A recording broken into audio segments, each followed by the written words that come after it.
পাহাড়ের বুক চিরে বয়ে চলা নীল জলরাশি, মেঘ আর পাহাড়ের ছায়ায় মোড়া এক অনন্য সৌন্দর্যের নাম রাঙামাটি। আর সেই সৌন্দর্যের হৃদয়ে রয়েছে বাংলাদেশের সবচেয়ে বড় কৃত্রিম হ্রদ কাপ্তাই লেক।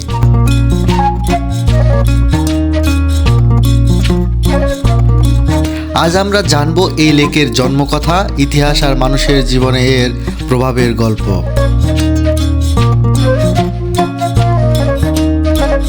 কাপ্তাই লেক তৈরির আগে কর্ণফুলী নদী ছিল পার্বত্য জনপদের প্রাণ।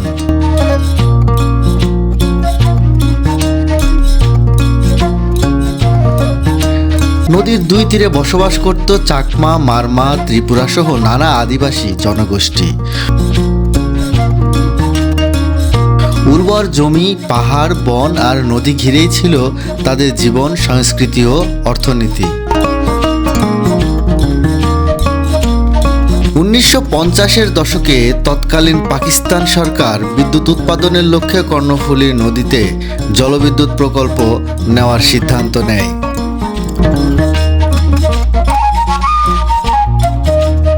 1957 সালে শুরু হয় কাপ্তাই বাঁধের নির্মাণ কাজ, আর 1962 সালে চালু হয় কাপ্তাই জলবিদ্যুৎ কেন্দ্র।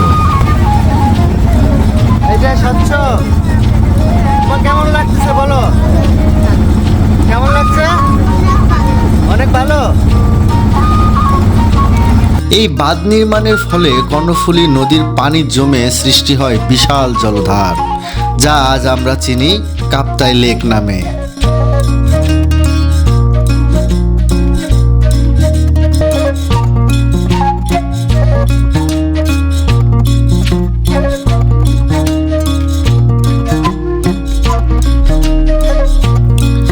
কাপ্তাই লেকের আয়তন প্রায় 655 বর্গ কিলোমিটার। এর পানির নিচে তলিয়ে যায় বিস্তীর্ণ কৃষিভূমি, বনাঞ্চল ও শত শত গ্রাম।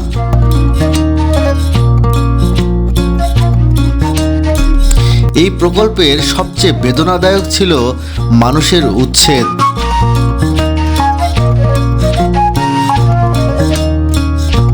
প্রায় 1 লক্ষেরও বেশি মানুষ তাদের ভিটেমাটি হারায়। বেশিরভাগই ছিল চাকমা জনগোষ্ঠীর মানুষ। অনেকে বাধ্য হয়ে পাড়ি জমায় ভারতের বিভিন্ন অঞ্চলে। উন্নয়নের আলোয় ঢাকা পড়ে যায় তাদের কান্না আর হারানোর ইতিহাস।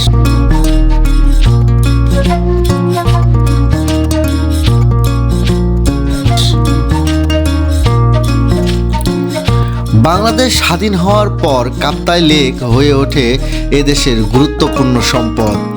এখানকার জলবিদ্যুৎ কেন্দ্র জাতীয় গ্রিডে বিদ্যুৎ সরবরাহ করছে।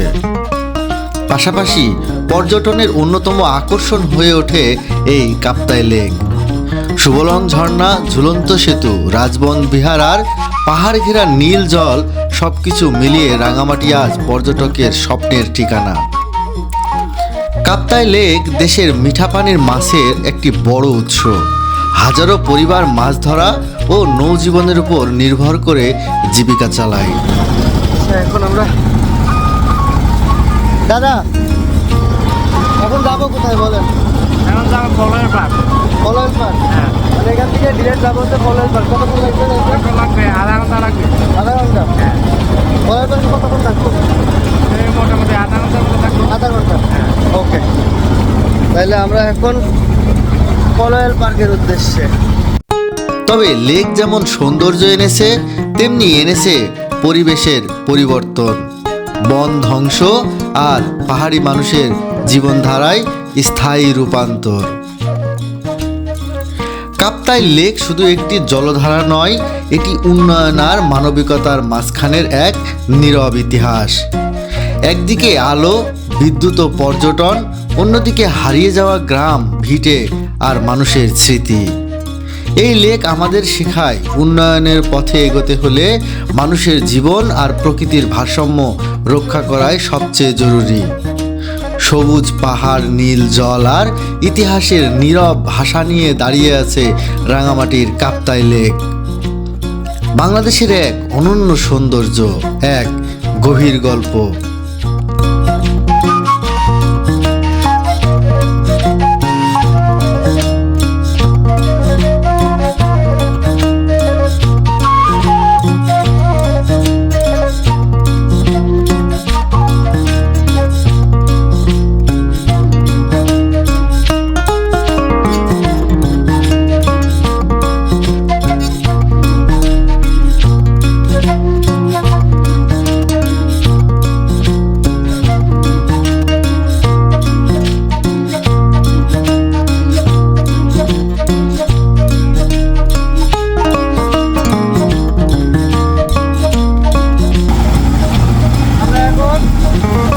ঝর্ণার দিকে যাচ্ছি। আমরা এখন এখান থেকে শুভলং ওইখানে আমরা একটু টাইম দুই সাইডে বৃষ্টি হচ্ছে, মাঝখানে হাওড়ের ভিতরে আমাদের এখানে কোনো বৃষ্টি নাই। এই সাইডে বৃষ্টি, এই সাইডে বৃষ্টি। এই যে আমাদের ব্যাটালিয়ান সব, ঠিক আছে?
এই চাংপাং রেস্টুরেন্টে এখানে দুপুরের খাবারের অর্ডার দিতে এসেছি। তো দুপুরের খাবারের অর্ডারটা দিয়ে আমরা শুভলং ঝর্ণায় চলে যাব। যদি আপনারা এখানে আসেন অবশ্যই দুপুরের খাবার অর্ডার করে আসবেন। দুপুরের খাবার যদি অর্ডার না করেন সেক্ষেত্রে কিন্তু আপনার রেস্টুরেন্টে খাবার পাবেন না, খাবার পাওয়া পসিবল না। হ্যাঁ, তো আমরা এখন আছি এখানে। এখানে সুন্দর একটা আবহাওয়া, দেখেন বৃষ্টি শুরু হয়েছে, ঝড় বাতাস মানে অস্থির। আমি একটু যদি ওই দিকটাতে লেকের ধারে নিয়ে যাই, দোকানে সবাই চিট নিচ্ছে আমাদের। হ্যাঁ, দেখেন একটা বাতাস, মানে এটা অস্থির ফিল। এই যে দেখেন, মানে আমি আসলে দাঁড়ায় দেখতে পাচ্ছি না, এত বাতাস। আপনি বুঝতে পারতেছেন আমার কেন্দ্রি দেখে যে কি পরিমাণ বাতাস। বৃষ্টি শুরু হয়ে গেছে, বৃষ্টি কখন আসবে কখন যাবে বলা যাবে না। আমরা রেস্টুরেন্টে নামছি খাবারের অর্ডার দেওয়ার জন্য। তো নামার পরে হঠাৎ করে এখানে প্রচণ্ড ঝড় এবং বৃষ্টি শুরু হয়েছে, যার কারণে এখন আবহাওয়া খুব খারাপ। এখান থেকে আমরা রওনা দিতে পারতেছি না। তো এই যে আমরা শুভলং যাওয়ার উদ্দেশ্যে এখান থেকে রওনা দিব, কিন্তু আবহাওয়া খারাপ থাকার কারণে এখন আমরা এখান থেকে যাইতে পারতেছি না। আমরা এখানে 10 মিনিট ওয়েট করবো। এখানকার এরা 10 মিনিট ওয়েট করতে বলছে, এখানে যারা আছেন এখানকার আমাদেরকে 10 মিনিট ওয়েট করতে বলছে। 10 মিনিট ওয়েট করে দেখি যে আবহাওয়ার পরিস্থিতি কেমন, তারপর আমরা এখান থেকে রওনা দেবো ইনশাল্লাহ।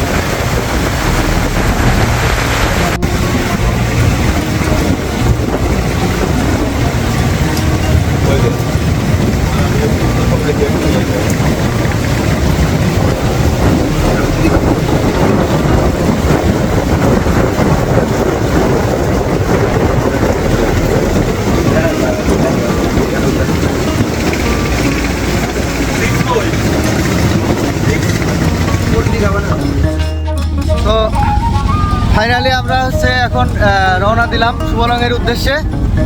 বৃষ্টি হচ্ছে, প্রচন্ড বৃষ্টি। হ্যাঁ সেই সেই সেই সেই সেই একটা ফিলিং। বৃষ্টি মানে পাহাড় থেকে কি যেন আনছিল বুঝছেন।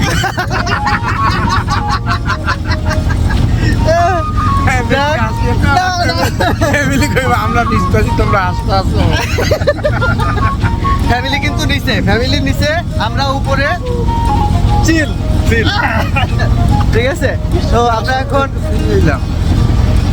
আমরা এখন শুভলংয়ের উদ্দেশ্যে যাচ্ছি। এই সাইডটাতে বৃষ্টি হচ্ছে, এই যে পাহাড়ের এই সাইডটাতে পুরাই বৃষ্টি। আমরা এখনো বৃষ্টির ভিতরে আছি, ভিজতেছি।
অতিক্রম করতেছি এই যে স্বর্ণ মন্দির।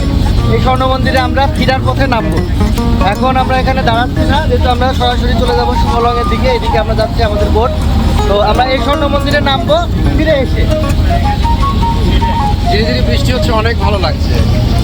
অনেক অনেক অস্থির একটা ওয়েদার। মনে হচ্ছে একটা আইল্যান্ডের পাশে আছে। এই যে মনে হচ্ছে একটা আইল্যান্ড। মানে রাঙ্গামাটিতে ঠিক আছে। কনফিউজ হতে হবে দুইটা কারণে। একটা হচ্ছে পাহাড়, আর একটা হলো রাস্তা। রাস্তাটা দেখে মনে হবে আপনি যদি, আমরা তো বাইক ড্রাইভ করলাম একটু আগে, বাইক ড্রাইভ করলে মনে হবে যে আমরা একটু আগে বাইকে ছিলাম কিন্তু ডানে যাবো না বামে যাবো, কনফিউজ। আপনাকে আগে পাহাড়ের টিলায় উঠতে হবে, দেন আপনি বুঝতে পারবেন যে আপনি ডানে যাবেন না বামে যাবেন।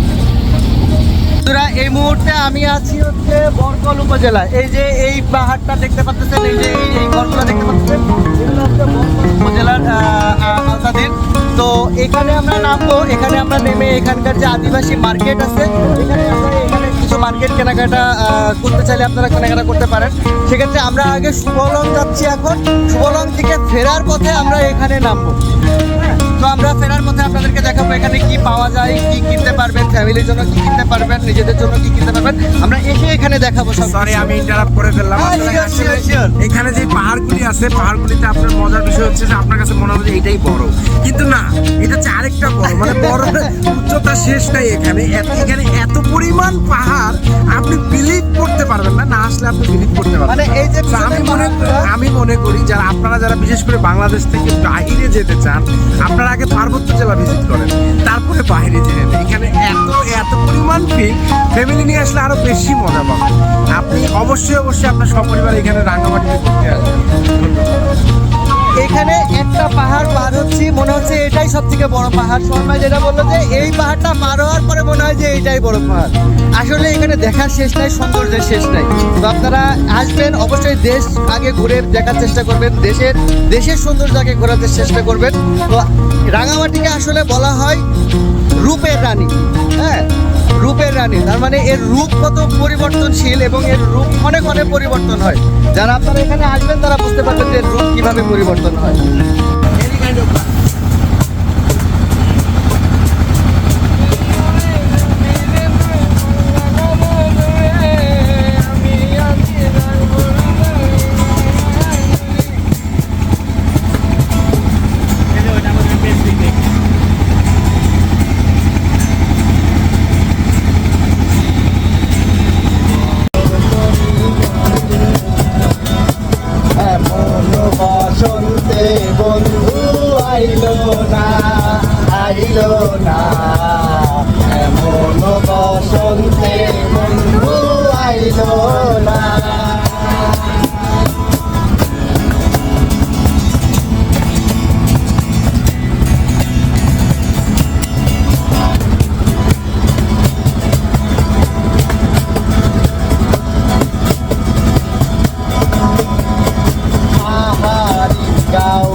পাহাড়ি গাঁও বন্ধুর বাড়ি, সমতলে বসত করি, বুঝি না তার ছল চাতুরি, বুঝি না তার ছল চাতুরি, রকমারি বন্দনা, এমন বসন্তে বন্ধু আইলো না, আইলো না, এমন বসন্তে বন্ধু আইলো না।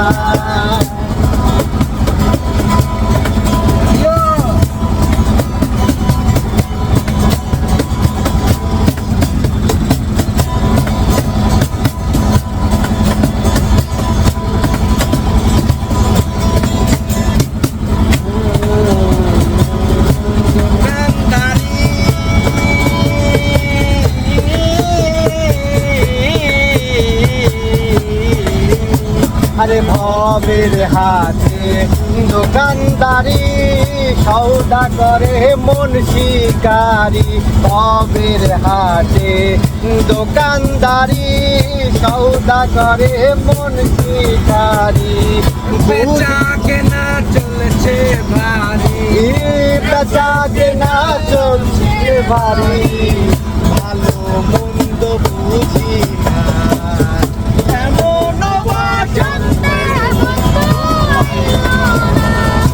আইলো না, এমন বসন্তে বন্ধু আইলো না। আরে চলে আমার চাঁদের গাড়ি,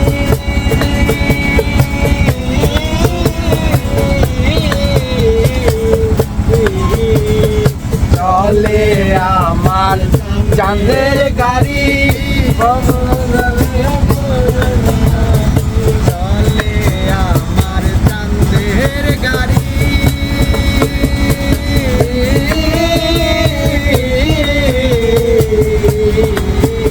আর চলে আমার চাঁদের গাড়ি, যাই সোনা বন্ধুর বাড়ি, চলে আমার চাঁদের গাড়ি, যাই সোনা বন্ধুর বাড়ি, বন্ধু আমার রসের হাড়ি, বন্ধু আমার রসের হাড়ি, ভালো মন্দ বুঝি না, এমন বসন্তে বন্ধু আইলো না, আইলো না, এমন বসন্তে বন্ধু আইলো না।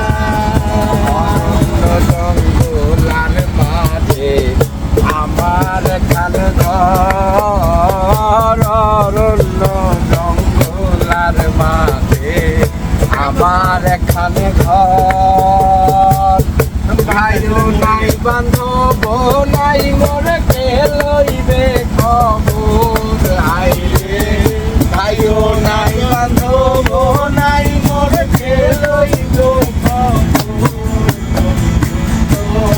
লাইবারে তোর লাইবারে আমার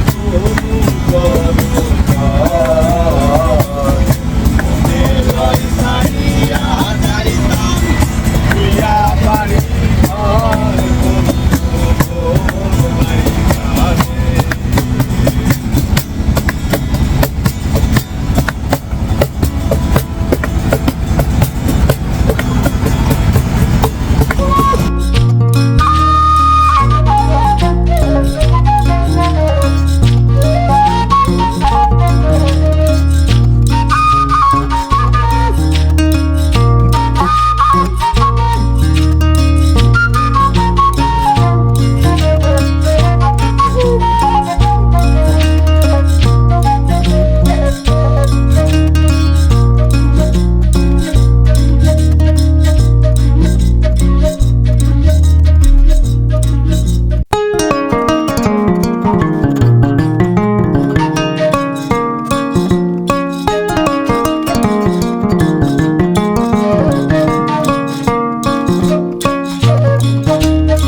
আমার পেছনে দেখতে পাচ্ছেন ঠিক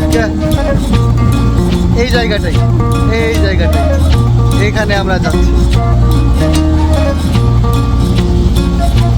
পেরে মুরো ঠিক দেখতে শোভা মনো লোভা তাই তো করি আরতি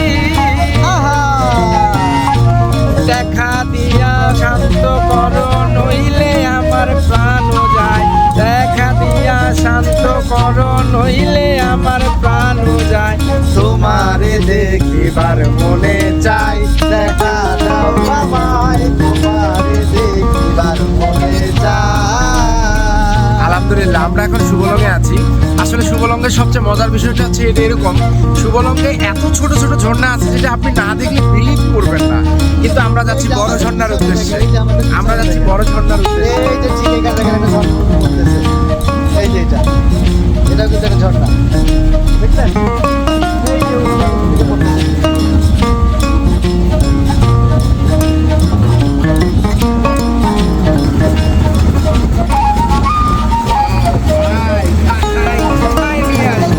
আজ এ পর্যন্তই।